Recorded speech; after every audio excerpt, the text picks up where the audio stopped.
फतेहपुर गांव में ज़ोरों शोर से बारिश हो रही थी। सारे गांव वाले अपनी जान बचा के अपने अपने घरों में जा रहे थे।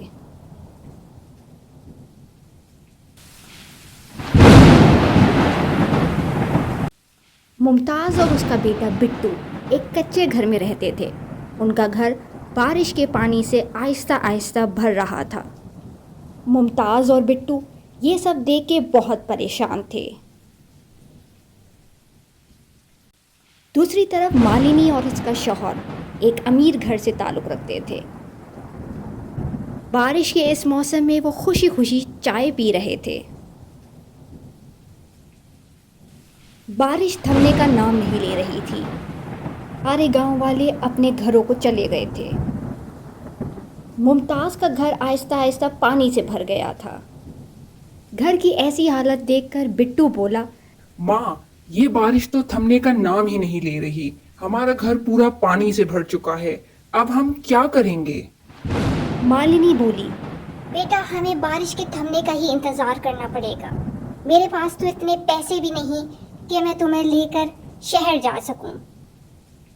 बिट्टू ने मालिनी को याद दिलाया, माँ, हमारे पास तो खाने के लिए भी कुछ नहीं है।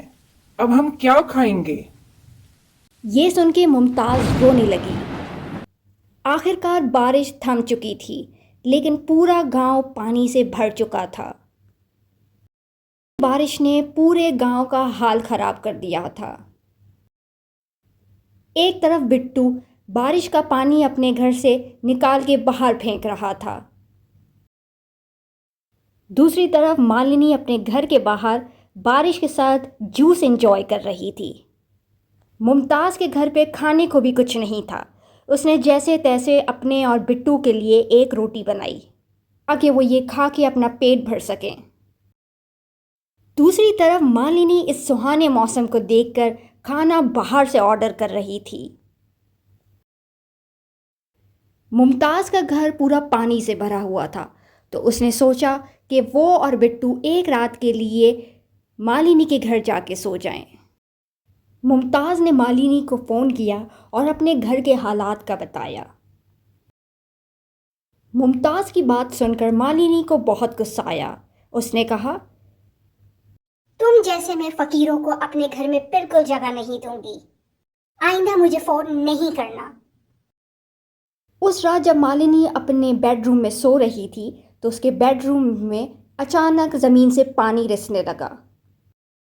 ये देख के मालिनी अचानक उठ गई और बोली, मेरे घर में पानी कैसे आ सकता है? अचानक मालिनी को याद आया और वो समझ गई कि ये मुमताज़ की मदद नहीं करने का नतीजा है। मालिनी ये सोच के रोने लगी कि अब मैं पूरी रात कैसे सोऊंगी।